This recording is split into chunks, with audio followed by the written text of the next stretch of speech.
Una po ay aming pagbati sa First United Methodist Church, Kapal Alberta, sa kanilang ikalawang taong anibersaryo ng pagkakatatag dito sa Canada. Nakikihati po kami sa inyong kagalakan sa paglilingkod sa Diyos, sa inyong mainit at mapagmalasakit na kapatiran at sa inyong pakikibahagi sa mga gawain ng ating minamahal na iglesia. Buhay po ang ating Diyos.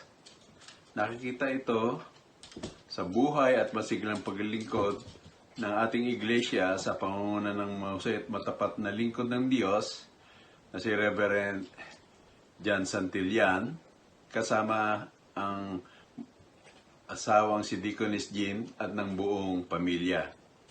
Mahalaga ang papel na ginagampanan ng mga opisyalis ng iglesia kasama ang mga kaanib sa masaya at masiglang pakikilaho sa mga ministeryo ng ating iglesia.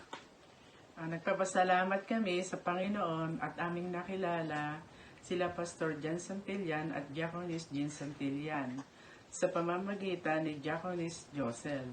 Alam namin na halos 2 years po na pinagpipray kami nila Pastor John Santillan. Sa pamamagitan ng Facebook at Messenger, nagkaroon kami ng communication nila Pastor John at Diaconess Jean. Lagi silang nangangamusta sa amin at ninanais kaming makilala ng personal. Nagpasya silang pumunta dito upang pasimulan ang gawain para sa Panginoon.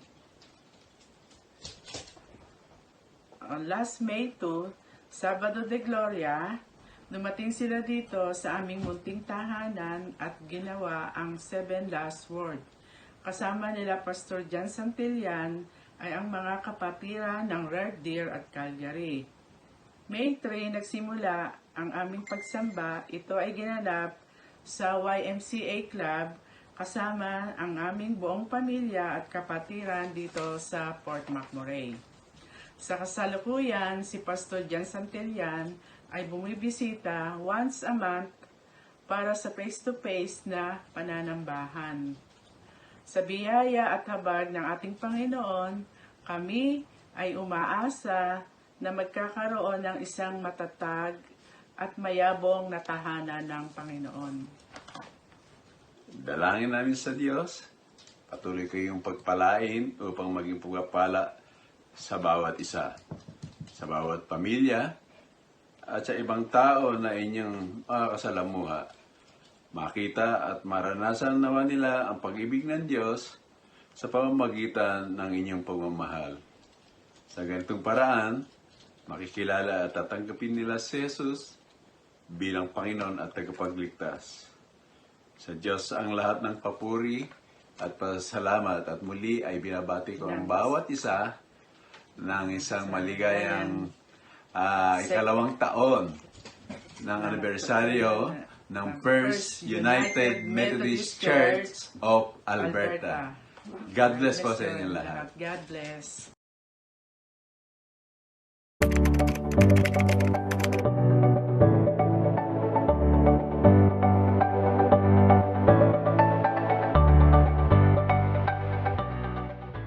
Nagsimula ito sa isang mainit na usapan.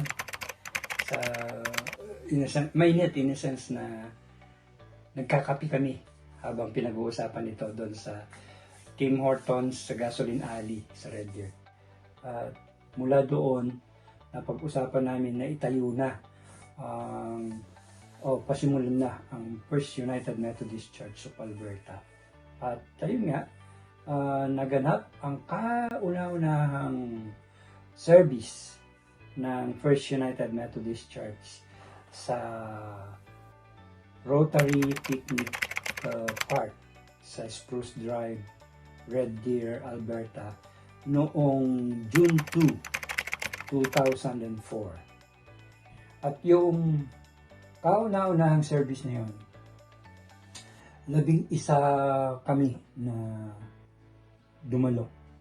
Si Pastor, si Deaconess Jean, at yung kanilang 3 anak, si AJ, si Love, si Andrew, then nandun siyempre si Brother Jason, at saka si Sister Reseline. Mag-ina na si Sister Beth at saka si Brother Mike, si Mika, tapos ako. 11 kami na nagpasimula. At ang kagandahan nun, doon sa Rotary Picnic Park, talagang napakaganda. May shed, merong malapit na malapit talaga sa Panginoon dahil kalikasan. Ang ganda eh. Ganda ng setup. Then yung mga sumunod na linggo, doon na idinaos yung service sa bahay ni na Brother Jason at Sister Rosaline. Hanggang sa June 30, nakakuha kami ng room sa Calicut. Kaya doon na kami service, and then yung mga sumunod na linggo, nalipat na kami sa GH Dock. Dito rin sa Red Deer. So, ayan, patuloy lang yon hanggang sa may mga nadagdag napadagdag na si Sister Terry Huri, tapos dyan na rin naka-attend yung pamilyang Sanchez, sina Elizabeth Sanchez ng high level, kasama yung kanyang mister and yung mga anak nila. Then later on, dumating na rin si Sister ST. Tapos, sinurprise pa niya si Brother Arnold. Birthday pala ni Brother Arnold yun. So, nagsimba sila. At yun na yung pasimula. Lagi na namin silang nakasama. So, talagang from scratch na pasimulan natin yan. At ang challenges na nakaharap namin ay yung paghahanap namin talaga ng church na mapagdarausan ng service every Sunday. Halos lahat na yata ng churches dito sa Red Deer napuntahan namin para lang maka-rent sana ng talagang simbahan. Pero hindi yun ang plano pala ng Diyos para sa atin. Sapagkat only recently ipinagkaloob sa atin ng Diyos yung napakagandang sanctuary para sa First United Methodist Church of Alberta. Yun na nga yung nagagamit natin ngayon sa Calgary, yung Living Spirit Center, at dito naman sa Red Deer ay yung Gates United Church. Kaya meron na tayong church ngayon na nagagamit sa pananambahan. And yung ordination naman ni Pastor nung 32nd Annual Conference ng Bulacan Annual Conference na ginanap noong May 2025. Doon na siya na-ordain ng Bulpak at iniassign siya as missionary pastor. And Reverend R. John Santillan, we now recognize you as elders in the United Methodist Church and full members of Bulacan, Philippines Annual Conference. Lead us to make disciples of Jesus Christ for the transformation of the world. Thanks be to God. Hallelujah. Hallelujah. Hallelujah. Congratulations. The angels sing, our God is an awesome God. He reigns from heaven above with wisdom, power, and love. Our God is an awesome God. Our God is an awesome God. He reigns from heaven above with wisdom, power, and love. At recently nga ay sa pagkaka-recognize ng PUMCA as local church ay doon naman siya na-assign as local administrative pastor na. Yun yung So yung challenges, nalagpasan na rin natin yan. At ang isang maganda dun sa pagsisimula natin, nakita natin yung paglago nitong First United Methodist Church mula sa ilan na pinagtiyagaan talaga ni pastor na pasimulan ay eto na ngayon, lumalago na. Yun yung nakakatuwa dun sa part ng pagtatanim ng mga churches. Sapagkat makikita mo yung mula sa simula hanggang sa ito ay lumalago. Dito na, hindi lang basta-basta miyembro yung mga inihahatid ng Panginoon Diyos dito sa ating church. Sapagkat ang ibinibigay niya sa atin ay hindi lamang basta miyembro, kung hindi mga leaders na punong-puno ng talent. Kaya napakasarap sa pakiramdam na malaman mo na yung mga hinihingi mo sa Panginoon ay hindi lamang basta-basta ang ipapadala niya sa'yo, kundi mga talented at mga leaders. Kaya naman, ang PUMCA ay nagpapasimula pa lamang na punong-puno na ng mga leaders. Meron pa tayong mga pupuntahan na iba pang mga lugar na kung saan magtatanim din tayo doon. So, kaya ang PUMCA lalago at lalago. To God be the glory. Happy anniversary. Happy 2nd anniversary. PUMCA.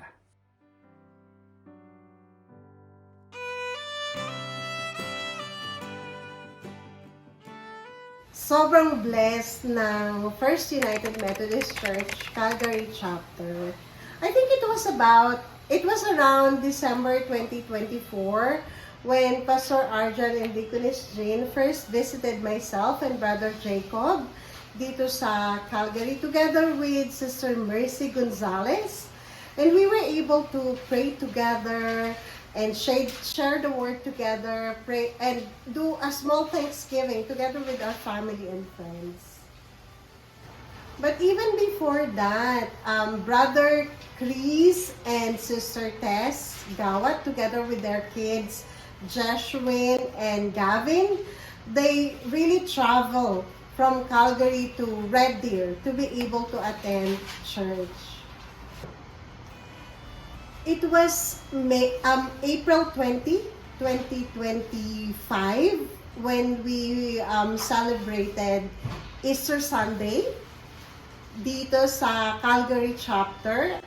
Our brothers and sisters from Red Deer, they traveled to celebrate with us. Around May 2025, blessed ng Lord ang Calgary Mission Chapter ng Deaconess from the Philippines. Deaconess Marilyn Tapang, together with her daughter, Mariel Trixie Tapang, they celebrated with us here in Calgary and started attending the First United Methodist Church of Calgary chapter. Napakarami ng blessing ng Lord sa atin at saka mga ginagamit na tao. Another blessing sa atin ng Panginoon ay ang pagkakaroon natin ng pagkakataon na magamit ang Desi Garage. That was September 2025. We were able to have a place of worship sa pamamagitan ng ating mga kapatid na si Renz Cruz. And tuloy-tuloy na yung blessing ni Lord sa atin. Ito din yung pagkakataon na dumating ang Ganadin family, Brother Edward, Sister Gina, their children Cassie and Christian. Dito din dumating ang Bermudez family, sila Deaconess Leia, Brother Marvin, si Sister Pam. And of course, another blessing sa ating simbahan ay ang Sai at ang Valencia family. Brother John, Sister April, family ni Sister April, ang parents ni Sister April, si Tito Kaloy and Tita Sherry, si Noah, of course, at even their friends, Kevin and Mike. So, ang daming blessing ng Panginoon sa First United Methodist Church, Calgary Mission. Another blessing sa atin ng Panginoon ay ang i-allow niya tayo or i-bless niya tayo ng place na ginagamit natin ngayon, itong Living Spirit Center. We were able to have a beautiful place of worship.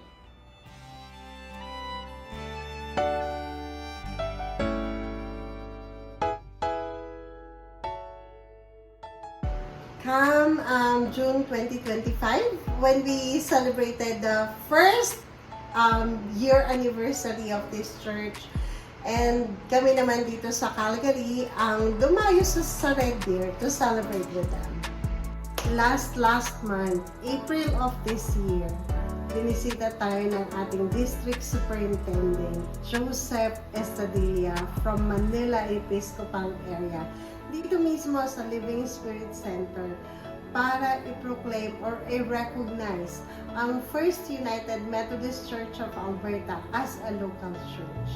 I now officially declaring that we constitute the founders and official charter of membership of First United Methodist of Alberta. What a blessing. And now we are celebrating our second anniversary. Happy anniversary, everyone, and may we continue to love boldly, loving the Lord, loving His people, the people around us, and continue to loving the mission He's Saints given. and the angels sing, our God is an awesome God. He reigns from heaven above with wisdom, power, and love. Our God is an awesome God. Our God is an awesome God. He reigns from heaven above with wisdom, power, and love. Our God is an awesome God. Eyes on the sky, there will be a day He will come and wipe our tears away. No more fear, no more pain, no more sorrow, sin or shame. The King is coming back again, a reign of love that will never end. For everything you've done, and everything you do, and everything you are, I'll sing to you. My God, you're an awesome God, you're great. In all you do, I'm made to worship you, my God. You're an awesome God.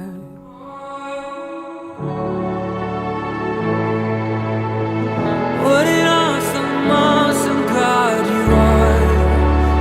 No one like you, none beside you. God, we worship you. You're worthy, you're worthy. With wisdom, power, and love. Oh, forever we sing, our God is an awesome God. He reigns from heaven above with wisdom, power, and love. Yes, our God is an awesome God.